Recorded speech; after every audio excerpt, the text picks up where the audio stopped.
1998 दुनिया की सबसे ताकतवर खुफिया एजेंसियां भारत की हर हरकत पर नजर रख रही थीं।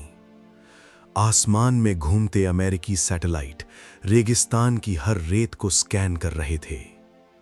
लेकिन इसी सन्नाटे के बीच भारत कुछ ऐसा करने वाला था जो इतिहास बदल देता। राजस्थान के तपते हुए रेगिस्तान पोखरण में एक मिशन चुपचाप जम ले रहा था।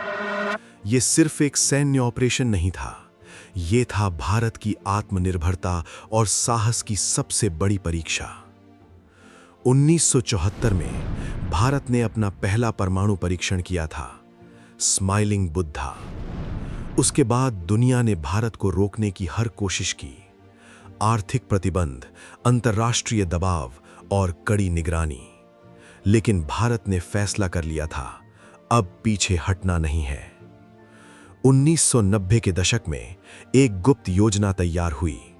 इस मिशन की कमान थी एपीजे अब्दुल कलाम के हाथों में, एक ऐसा वैज्ञानिक जिसने खामोशी से इतिहास लिखने की ठानी।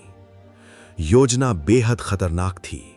अगर जरा सी भी जानकारी बाहर निकलती तो मिशन शुरू होने से पहले ही खत्म हो जाता। इसलिए हर कदम पर गोपनीयता जरूरी थी।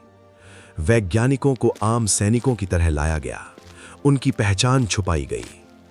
दिन में सब कुछ सामान्य दिखता था, लेकिन रात होते ही असली काम शुरू होता। रेत के नीचे गहराई में एक ऐसा हथियार तैयार हो रहा था जो पूरी दुनिया को हिला सकता था। अमेरिका के सैटेलाइट लगातार नजर रख रहे थे, लेकिन भारत ने उन्हें धोखा देने का तरीका ढूंढ लिया था। दिन में कोई हलचल नहीं और रात में तेजी से काम। हर गड्ढा, हर तार इतनी सावधानी से लगाया गया कि आसमान से देखने पर सब कुछ सामान्य लगे। और फिर आ गया वो दिन, 11 मई 1998। सभी तैयारियां पूरी हो चुकी थीं, सांसें थमी हुई थीं। काउंटडाउन शुरू हुआ। 3, 2, 1। एक जबरदस्त धमाका जिसने धरती को हिला दिया। रेगिस्तान की रेत आसमान में उड़ गई और उसी पल भारत ने दुनिया को बता दिया, अब वो एक परमाणु शक्ति है। अमेरिका और बाकी दुनिया हैरान रह गई।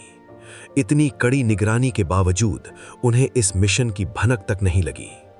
इसके बाद भारत पर प्रतिबंध लगाए गए, लेकिन इस बार भारत झुका नहीं। ये सिर्फ एक परमाणु परीक्षण नहीं था, ये एक घोषणा थी, एक संदेश कि भारत अब आत्मनिर्भर है और अपनी रक्षा खुद कर सकता है। आज सालों बाद भी पोखरण का वो धमाका इतिहास के पन्नों में गूंजता है। ये कहानी हमें याद दिलाती है कि जब इरादे मजबूत हों तो कोई भी ताकत आपको रोक नहीं सकती।